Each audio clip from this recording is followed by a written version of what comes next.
के बीच एकमात्र फासला यही है, मान लो तो हार है और ठान लो तो जीत है। ठीक है। हेलो दोस्तों, मैं राधा कुमारी आप सभी को अनु जनरल स्टडी में स्वागत करती हूँ। दोस्तों, हम भूगोल के सीरीज में आज हमने देख लिया था कर्क रेखा तक, यानी भारत के 8 राज्यों से हमने कल देखा था कर्क रेखा गुजरता है, यहाँ से स्टार्ट होती है गुजरात से और जाती है अरुणाचल यहाँ से आती है और फिर मिजोरम के पास जाके खत्म होती है कर्क रेखा। फिर हमने देखा था कि यहाँ से जो 82.5 डिग्री पूर्वी देशांतर जब चलती है, क्योंकि यहाँ जब हमारा 68 डिग्री 7 मिनट है, तो यहाँ से जब शुरुआत होगा तो 68, 69, 70, 71 यहाँ से 82 पार होती है। तो यही 82 डिग्री क्या होती है, भारत की 82.5 डिग्री भारत की मानक समय रेखा होती है, जो 5 राज्यों से होकर गुजरता है। कल हमने डिस्कशन किया था, पहला तो होता है उत्तर प्रदेश, फिर उसके बाद होता है मध्य प्रदेश, फिर छत्तीसगढ़, फिर ओडिशा, फिर आंध्र प्रदेश। ठीक, 5 राज्य।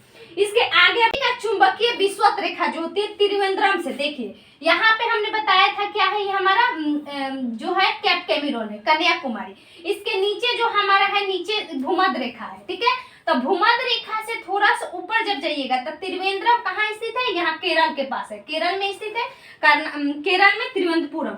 यहीं से चुंबकीय विषुवत रेखा क्या होती है, गुजरती है। ठीक, तो याद रखना है। आगे हमारा कि भारतीय उप महाद्वीप में, देखिए भारतीय उप महाद्वीप में जो अभी हमारा भारतीय उप महाद्वीप का भारत का जो स्वरूप देखते हैं, जो पहले था, जैसे कि बाबर आक्रमणकारियों थे यानी अरबों का आक्रमण, उस समय भारत का जो स्वरूप था उसको भारतीय उप महाद्वीप कहते हैं। तो इसमें देखिए कौन कौन सा था, एक भारत है, साथ में पाकिस्तान है, यहाँ पे आपका नेपाल है, यहाँ पे भूटान है, ये भी हो जाएगा नेपाल भूटान, साथ में बांग्लादेश। यही 5 जो होती है ये हमारा भारतीय उप महाद्वीप में होती है। अफगानिस्तान भी नहीं होती है और इधर हमारा श्रीलंका भी नहीं होती है और इधर म्यांमार भी नहीं होता है। याद रखना है कौन कौन सा होता है, पाकिस्तान, उसके बाद भारत, बांग्लादेश, नेपाल, भूटान, ये 5 होते हैं। ठीक है, यानी कि जो यहाँ पे उत्तर प्रदेश है दोस्तों, उत्तर प्रदेश जो यहाँ पे हमारा, इससे 8 राज्य सीमा साझा करती है और क्वेश्चन पूछता है। ठीक है, 8 राज्य, तो 8 राज्य इधर से आपको उत्तराखंड हो जाता है। ठीक है, इधर से हरियाणा हो जाता है, पंजाब यहाँ है जिसके कारण टच नहीं करता है। ठीक है, फिर इधर से राजस्थान हो जाता है, फिर मध्य प्रदेश हो जाता है, ठीक, इधर से छत्तीसगढ़ हो जाता है, इधर से झारखंड हो जाता है। ठीक है, झारखंड, फिर उसके बाद इधर से बिहार हो जाता है जो टचेज करता है। साथ में यहाँ पे एक यूटी है जो हम लोग यूनियन टेरिटरी जो दिल्ली पढ़ते हैं, ये भी इससे सीमा साझा करता है। ठीक है, तो 8 राज्य और साथ में एक यूनियन टेरिटरीज, ठीक है, सीमा साझा करता है, याद रखिएगा। चलिए आगे भी है कि जो उत्तर प्रदेश है, इसमें जैसे कि हम लोग का जो भारत की राजधानी दिल्ली है उसको एनसीआर कहते हैं। तो एनसीआर में उत्तर प्रदेश का भी कुछ क्षेत्र आता है, साथ में हरियाणा का भी क्षेत्र आता है, खुद दिल्ली है और राजस्थान से भी 2 चला जाता है। ठीक है, तो ये जो हमारा एनसीआर है, दिल्ली एनसीआर, इसमें ये चारों पूछता है कि दिल्ली एनसीआर में कौन कौन से राज्य सीमा साझा करते हैं। तो एक उत्तर प्रदेश, साथ में हरियाणा और राजस्थान, ये 3 राज्य होते हैं। ठीक है, आखिरी चला रहे हैं, जो इसमें बात होगा वो हम अलग से भी बता रहे हैं। तो भारतीय राज्यों में सबसे ज्यादा तट, यहाँ हमने बताया था ना कि यहाँ से जो शुरुआत होती है तो एक तटीय भाग है, तो तटीय भाग में 9 राज्य आते हैं। पहला यहाँ पे है गुजरात, ठीक है, फिर यहाँ पे है महाराष्ट्र, ये महाराष्ट्र का क्षेत्र MH, फिर उसके बाद यहाँ आता है गोवा G, 3 राज्य, फिर उसके बाद यहाँ पे कर्नाटक, फिर यहाँ पे केरल, फिर इधर आता है तमिलनाडु, फिर यहाँ से आप देखिएगा तो आंध्र प्रदेश आ जाता है, ऊपर थोड़ा सा लंबा जगह आंध्र प्रदेश, तेलंगाना पानी से टच नहीं करता है। ठीक है, उसके बाद आता है यहाँ पे आंध्र प्रदेश हो जाता है, फिर इधर आ जाता है उड़ीसा आ जाता है, फिर इधर पश्चिम बंगाल आ जाता है। तो देखिए 1 2 3 4 5 6 7 और यहाँ पे उड़ीसा 8, इधर 9 पश्चिम बंगाल, तो 9 राज्य। इसमें सबसे ज्यादा जो तटीय भाग का साझा करता है वह गुजरात है। ठीक है, गुजरात है, उसके बाद आंध्र प्रदेश आता है 2 नंबर पे। ठीक, याद रखना है।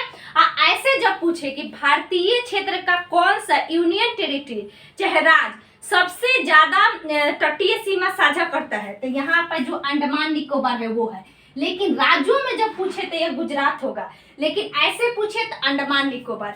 इधर हमारा लक्षद्वीप है, लक्षद्वीप हमारा जो केंद्र शासित प्रदेश है जो अरब सागर में स्थित है। ठीक, इधर हमारा बंगाल की खाड़ी में अंडमान निकोबार स्थित है। चलिए आगे, अगला है 1663 किलोमीटर। 1663 किलोमीटर ये तट से सीमा साझा करता है। ठीक से क्वेश्चन पूछा जाता है। क्वेश्चन क्या पूछता है कि कौन से 3 राज्य है जो 3 देशों से सीमा साझा करते हैं। तो याद रखिएगा, पहला तो हमारा सिक्किम है। सिक्किम दोस्तों हमारा 3 देशों से सीमा साझा करता है। एक तो हमने पढ़ाया था, पहले तो नेपाल है, ठीक है, नेपाल है। उसके बाद हमारा दोस्त भूटान है, ठीक है, भूटान याद रखिएगा। फिर उसके बाद भूटान के अलावा थोड़ा चीन भी है, ठीक है। तो 3 देशों से सीमा साझा करता है। इसके अलावा हमारा दोस्त पश्चिम बंगाल है, ठीक है, पश्चिम बंगाल भी 3 देशों से सीमा साझा करता है। पहला तो हमारा नेपाल है, ठीक है, नेपाल। उसके बाद हमारा क्या है, भूटान है, भूटान। इसके बाद हमारा बांग्लादेश है, ठीक है, कौन सा है, बांग्लादेश, याद रखना है।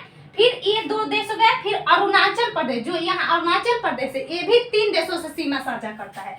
तो अरुणाचल प्रदेश के याद रखना है। अरुणाचल प्रदेश के पहले तो हमारा चीन है, क्योंकि चीन से तब पूरी तरह से सीमा साझा करता है मैकमोहन रेखा। उसके बाद में हमारा चीन से इधर म्यांमार है हमारा, ठीक है, म्यांमार। तो इधर म्यांमार से, ठीक। उसके बाद दोस्तों यहाँ पे भूटान है, तो इस भूटान से भी सीमा साझा करता है। तो याद रखना है, ये तीन जो राज्य है 3 देशों से सीमा साझा करते हैं। इसके अलावा आपको यहाँ जम्मू कश्मीर मिलेगा। जम्मू कश्मीर में 3 देशों से हो जाता है। एक तो इधर हो जाता है दोस्तों हमारा अफगानिस्तान, फिर यहाँ हो जाता है पाकिस्तान, पाक अधिकृत क्षेत्र, और इधर हमारा चीन, ये भी है। लेकिन ये यूनियन टेरिटरीज है, यह तो हमारा केंद्र शासित प्रदेश है, ठीक। तो ये हमारा केंद्र शासित प्रदेश में आ जाएगा, ठीक है। चलिए आगे, आशा करती हूँ आप सभी को ये समझ में आ गया होगा। अगला है हमारा, अब यहाँ तक आ गया। अगला यहाँ पे जो हमारा बांग्लादेश है दोस्त, बांग्लादेश, ये हमारा मात्र एक तो त्रिपुरा है, यहाँ पे त्रिपुरा है जो 3 तरफ से क्या से बांग्लादेश से घिरा हुआ है, 3 तरफ से बांग्लादेश से घिरा हुआ है। यहाँ पे मिजोरम है जो त्रिपुरा से बांग्लादेश से सीमा साझा करता है। इसके अलावा जो यहाँ पे असम है, यह सीमा साझा करता है, ठीक है, असम। और बाकी इसमें जो होती है अरुणाचल प्रदेश, यहाँ पे अरुणाचल प्रदेश है, यह बांग्लादेश से सीमा साझा नहीं करती है, क्योंकि ऊपरे रह जाता है। उसके बाद अरुणाचल प्रदेश, उसके बाद सिक्किम यहाँ है, ये सिक्किम का क्षेत्र है, ये वाला। तो ये भी साझा नहीं करेगा बांग्लादेश से, क्योंकि बीच में पश्चिम बंगाल यहाँ आ जाता है, ठीक है, तो याद रखना है। फिर उसके बाद में हमारा है मणिपुर नागालैंड। तो देखिए यहाँ पे हमारा नागालैंड है, यहाँ पे मणिपुर है, तो ये भी सीमा साझा नहीं करता है। तो याद रखना है, मात्र इससे असम, मिजोरम और त्रिपुरा ही सीमा साझा करता है बांग्लादेश से, अब बाकी सभी नहीं करता है। चलिए आगे, पूर्व होता है, तो पूर्व में म्यांमार से, और ऊपर जो होती है चीन से, और इधर जो होती है पश्चिम में भूटान से, ठीक। अगला हमारा कि 3 और ये भी हो गया। अब देखिए, अब नदी के बारे में बताया गया है। नदी के बारे में समझिए। लूसेंट का हम समझा रहे हैं, सिर्फ लूसेंट हमको याद कर लेना है कि कैसे है, बुक में तो सब कुछ दिया है, लेकिन लूसेंट एक ऐसा सब्जेक्ट है, अगर इसको आदमी पढ़ लिया जाए तो किसी प्रकार का पीटी नहीं छूटेगा, क्योंकि लूसेंट बहुत अच्छा बुक है।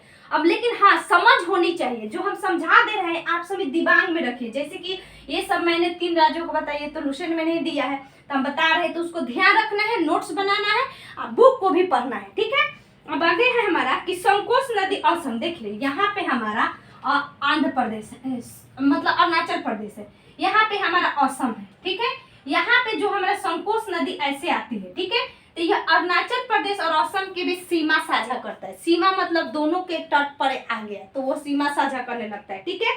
उसके बाद आता है यंग्याप दर्रे। देखिए यहाँ पे दरा है, ठीक है, यहाँ पे दरा है। ये दरा, उस दरा समझते हैं क्या होती है? दरा होती है 2 पहाड़ियों के बीच, यानी ये 2 पहाड़ी है, ठीक है, यानी 2 पहाड़ियों के बीच में जो संकीर्ण स्थान होते हैं ना जाने का, उसी को दरा कहते हैं, ठीक है।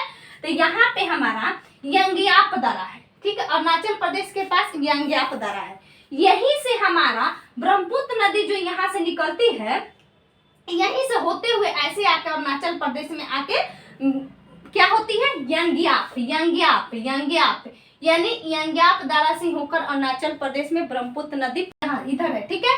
तो यहाँ से जब सिंधु नदी निकलती है दोस्तों, यहाँ है, जब सिंधु नदी इधर से निकलती है तो इधर आके जैसे ही लद्दाख में प्रवेश करेगी, लद्दाख में पहले जम्मू कश्मीर आता था, लेकिन अब तो बट गया तो लद्दाख हो जाएगा। तो लद्दाख में जैसे प्रवेश करेगी तो यहाँ जम्मू कश्मीर जो जिला सिंधु नदी आके वहां से प्रवेश करती है, यानी दरा से होकर प्रवेश करती है, और ऐसे होते हुए अरब सागर में आके गिर जाती है। यह क्वेश्चन पूछा भी जाता है कि इनमें से कौन सी नदी बंगाल की खाड़ी में नहीं गिरती है। आपको ऑप्शन दे देगा ब्रह्मपुत्र नदी, गंगा नदी, फिर उसके बाद सिंधु नदी और गोदावरी नदी। ठीक, तो याद रखना है सिंधु नदी। सिंधु नदी अरब सागर में गिरती है। ठीक, अब बाकी इधर की नदियां सब जाके कहाँ गिरती है? बंगाल की खाड़ी में। ठीक, चलिए आगे। अगले है हमारे की सिपकिल्ला दर्रा। तो देखिए यहाँ पे हमारा हिमाचल प्रदेश है, यहाँ तो उत्तराखंड है, यहाँ पे हमारा हिमाचल प्रदेश है। तो हिमाचल प्रदेश से देखिए यहीं से 3 नदियां निकलती है, ब्रह्मपुत्र, सिंधु, सतलज। ठीक है, यानी हिमालय पार है, यानी हिमालय की उत्पत्ति के पहले भी इन 3 नदियों का उद्गम हो चुका था। ठीक है, इसीलिए हिमालयन पार नदी इसको कहा जाता है। तो यहाँ पे है ब्रह्मपुत्र है, सिंधु है, और यहाँ पे हमारा क्या है? सतलज है। तो सतलज नदी यहाँ से सिपकिल्ला से प्रवेश करती है हिमाचल प्रदेश में। सतलज से दोनों नाम है, सतलज और सिपकिल्ला, सतलज और सिपकिल्ला। ठीक है, तो याद रखना है सतलज सिपकिल्ला से प्रवेश करती है, सिंधु जोजिला से, जम्मू कश्मीर। ठीक है, जोजिला दर्रा से, और यहाँ से ब्रह्मपुत्र यंगया। याद हो गया? होता है। देखिए तीस्ता नदी कहाँ स्थित है? तीस्ता नदी यहाँ पे है। ठीक है, सिक्किम के पास है। तीस्ता नदी कहाँ स्थित है? सिक्किम के पास है। तो यहाँ पे तीस्ता नदी जो आती है दोस्तों, ये आके बाद में ब्रह्मपुत्र की सहायक नदी बन जाती है। ठीक है, तीस्ता, तो ये प्रवेश करती है आपका जयलेप्पा से।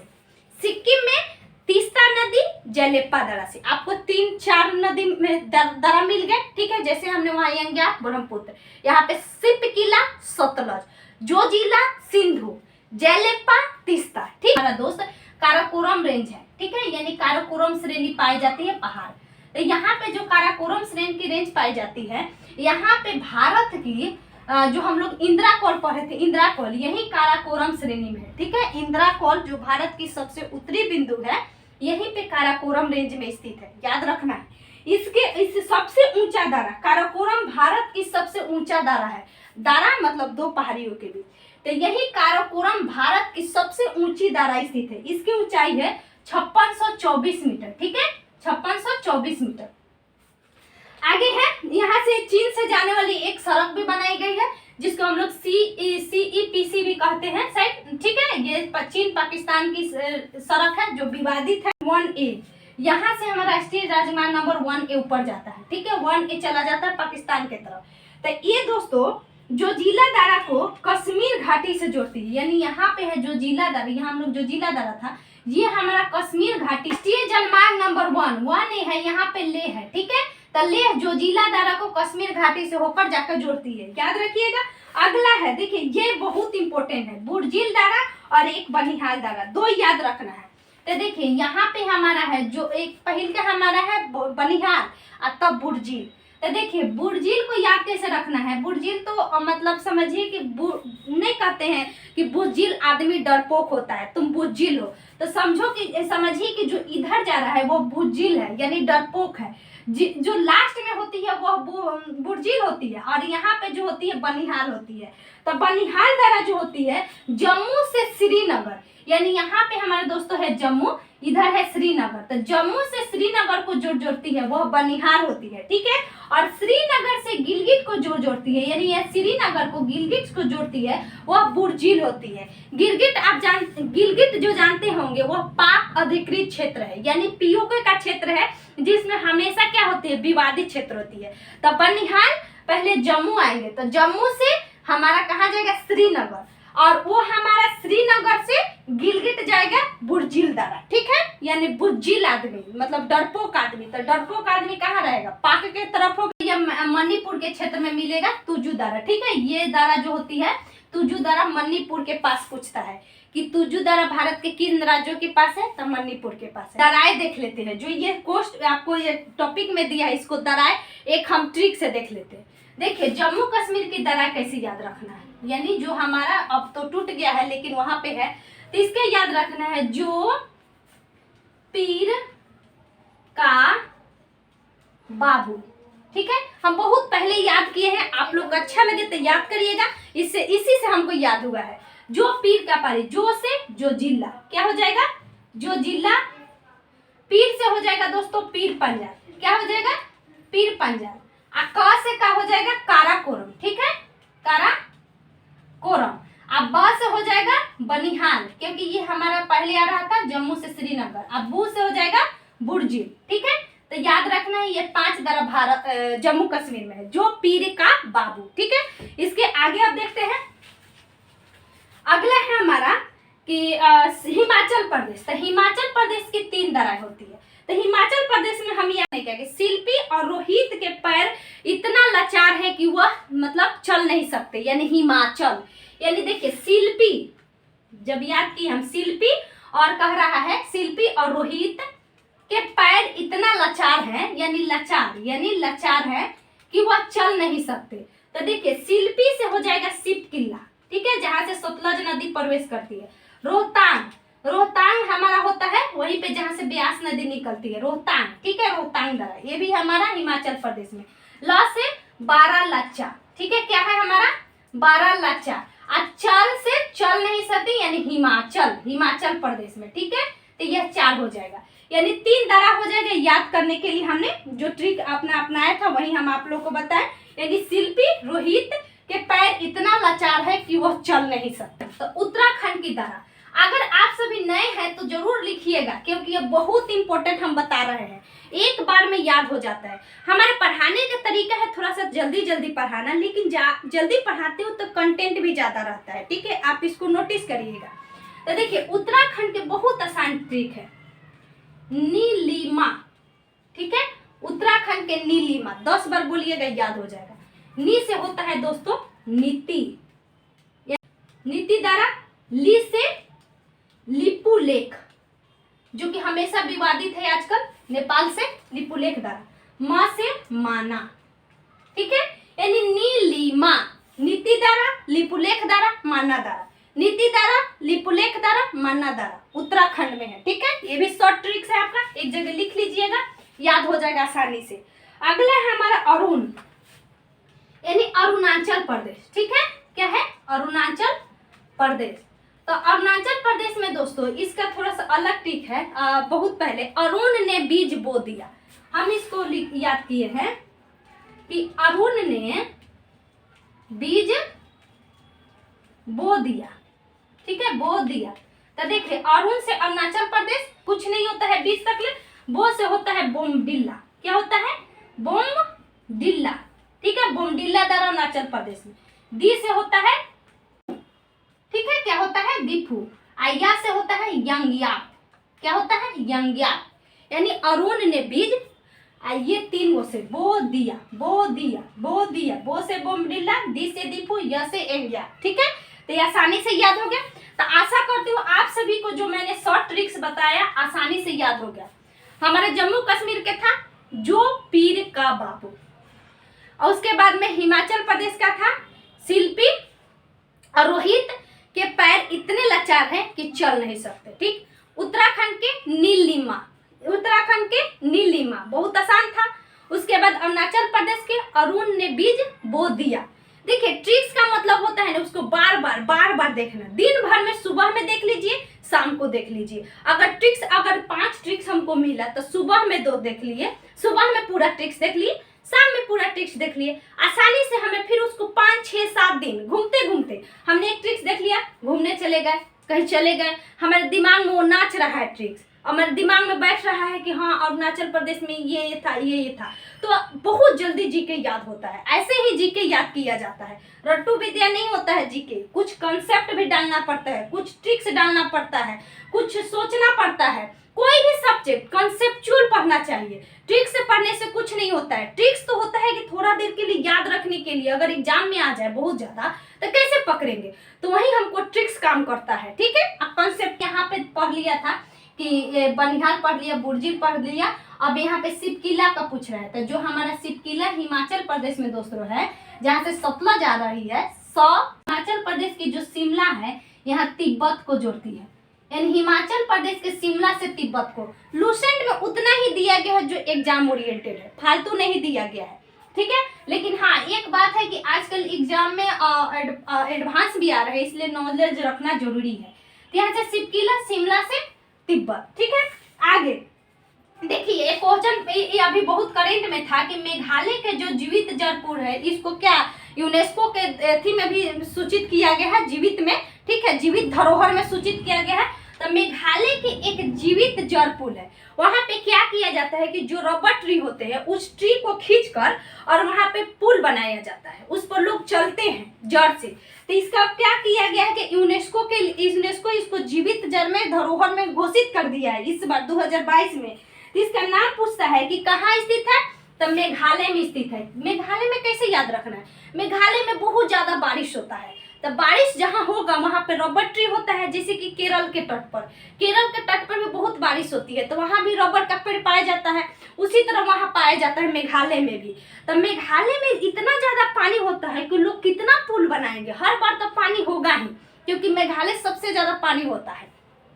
तो इसलिए वहां पे पेड़ को खींच खींच के क्या बनाया जाता है, रास्ता बनाया जाता है। तो आसानी से याद हो जाएगा, पेड़ को खींच खींच कर रास्ता बनाया जाता है। इसका नाम पूछता है, इसका नाम होता है, तिब्बती भाषा में इसको कहते हैं जिम केंग इरा। याद भी रख लीजिएगा, जिम केंग इरा मेघालय में पाया जाता है। तो श्रीलंका है, यहाँ पे जो आदम का पुल है, यहाँ पे आदम का पुल जिसको हम लोग अब राम सेतु पुल भी कहते हैं, ठीक है, यहीं पे आदम का पुल स्थित है, ठीक है। तो राम सेतु पुल, इतना गर्मी है कि पूरा पसीना है। देखिए राम सेतु पुल यहीं पे स्थित है, आदम का पुल जो कि अब क्या हो गया है, बंगाल की खाड़ी में, यानी जो मन्नार की खाड़ी उसमें डूब गई। देखिए यहाँ पे जो हमारा श्रीलंका स्थित है, यहाँ पे इसका जो ऊपरी क्षेत्र है जाफना, ये हमारा जो जोड़ती है, तो एलिफेंटा दर्रे से आकर भारत को जोड़ती है, ठीक है। हमने दरा पढ़ रहा था, तो यहाँ भी एलिफेंटा दर्रा पूछे तो कहाँ स्थित है, भारत और श्रीलंका के बीच स्थित है, ठीक है, भारत और श्रीलंका के बीच स्थित है। चलिए अब आगे, अगला हमारा है भारत का भौतिक विभाजन। तो हम भारत का पहले भौतिक विभाजन के बारे में थोड़ा सा पढ़ लेते हैं, क्योंकि भारत के भौतिक विभाजन की जानकारी लेना भी बहुत जरूरी है। इसके बाद हम धीरे धीरे आगे भी बढ़ेंगे, क्योंकि अब हम लुसेंट का सीरीज चला रहे हैं, तो चलाएंगे और आप सभी को अच्छा भी लगा था, इसलिए हम आगे भी लाए हैं वीडियो आज। देखिए सबसे पहले भारत को समझिए। भारत जो था, यानी भौतिक विभाजन, भौतिक का मतलब होता है जो पर्वत पठार सब आ जाते हैं वो भौतिक में। तो भारत का जो भौतिक विभाजन हुआ, भारत सबसे पहले आपका जो हमारा विश्व का जो क्षेत्र है उससे जुड़ा हुआ था, यानी गोंडवाना लैंड से जुड़ा हुआ था, ठीक है। भारत गोंडवाना लैंड से जुड़ा हुआ था। गोंडवाना लैंड में दोस्तों आप याद रखिएगा, इसमें जो आता है, इसमें आपको देश आते हैं, ठीक है, मुख्यतः विश्व के 5 देश आते हैं।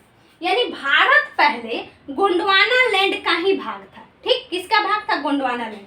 गोंडवाना लैंड में याद रखिएगा कि इसमें था पहले दक्षिण अमेरिका, जो हम लोग वर्ल्ड का मैप देखते हैं ऐसे देखिएगा, तो ये हमारा विश्व है, तो इधर आ जाता है दक्षिण अमेरिका, इधर हमारा है अंटार्कटिका, ठीक है, ये हमारा है अफ्रीका, इधर है हमारा ऑस्ट्रेलिया, ठीक है। और यहीं से भारत का जो हम लोग वर्तमान ये स्वरूप देख रहे हैं, ये भारत का जो वर्तमान स्वरूप है, इसी से टूटकर, ये सब गोंडवाना लैंड है, इसी से टूटकर भारत उत्तर की ओर खिसका।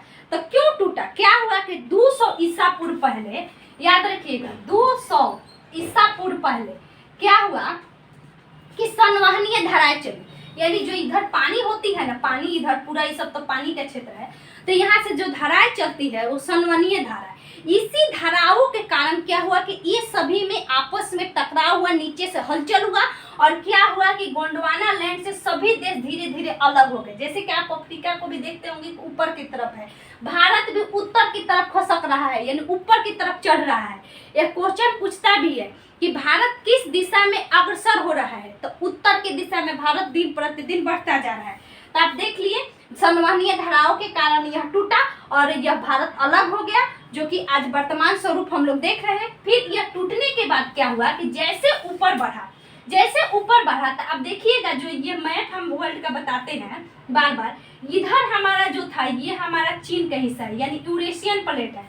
यूरेशियन प्लेट का मतलब यूरोपियन प्लेट, ठीक है, यानी यूरोप का जो क्षेत्र था वो प्लेट ऊपर, यहाँ पे देखिए धरती के नीचे प्लेटें हैं, ठीक है, एक दूसरे से बार बार टकराती रहती है, ठीक है। तो ऐसे ऐसे जब टकराएंगी दो प्लेटें, तो बीच में जो मालदा होगा ऊपर उठेगा। तो यहाँ पे यूरेशियन प्लेट था ऊपर के क्षेत्र में, और नीचे गोंडवाना लैंड, ठीक है। ये दोनों जब प्लेट जाके टकराए तो क्या हुआ कि यहाँ से हिमालय का निर्माण हुआ। यहाँ जो हिमालय का हम लोग विशाल स्वरूप देखते हैं, यही यूरेशियन प्लेट, और जो हमारा भारतीय प्लेट है, यानी भारतीय प्लेट जो उसको हम लोग कहते हैं, ये प्लेट जाके एक दूसरे से टकराया। टकराने के बाद दोस्तों यहाँ पे समझिए कि तेथी सागर था, यानी एक सागर था। तो बताइए कि इधर से खसक रहा है, इधर से ये प्लेटें है पहले से ऑलरेडी स्थिर है, यानी हम स्थिर है, नीचे से कोई हलचल हुआ आया हमको टकराया, तो टकराएगा यानी जैसे मारेगा तो हम तो स्थिर हैं, हमें ज्यादा हलचल नहीं होगा। जो यहाँ पे बीच यहाँ जो क्षेत्र वही ना टूटेंगे फूटेंगे, तो वही हुआ। जैसे यह आके ऐसे टकराया तो यह तेथी सागर में जितने मालदा था, यानी जितने भी कचरे थे, जितने भी अवसाद थे, वो ऊपर उठा। ठीक है, क्या हुआ? ऊपर उठा। यही ऊपर उठने के कारण ये दोनों जाके एक दूसरे से जुड़ गए, यानी ऐसे कहिए तो ये दोनों ऐसे जाके जुड़ गए, लेकिन यहाँ में जो गंदा था यह ऊपर उठा। यही हिमालय का निर्माण हुआ, जो आज हिमालय का वर्तमान स्वरूप दिन प्रतिदिन बढ़ता जा रहा है। ठीक है, बढ़ता जा रहा है। यही मतलब समझिए कि नीचे हमारा अवसाद था, यही अवसाद दिन प्रतिदिन ऊपर उठते जा रहा है। ठीक है, तो यह हिमालय का, समझ गए कि हिमालय का निर्माण कैसे हुआ। तो तेथी सागर यहाँ पे था, हिमालय उठा, तो इसकी मुख्यतः विशेषता है, एक तो इसमें ऊंचे शिखर होते हैं। ठीक है, ऊंचे शिखर, जो विश्व का सबसे ऊंचा शिखर है एवरेस्ट, यहीं पे पाया जाता है।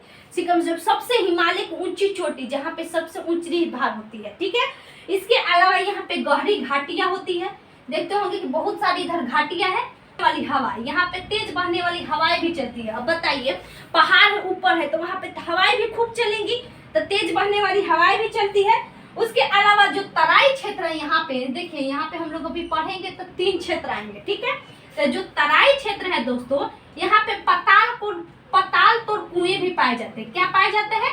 पताल तोड़ कुआं, याद रखना है। ठीक है, तराई क्षेत्र में पताल तोड़ कुआं पाए जाते हैं।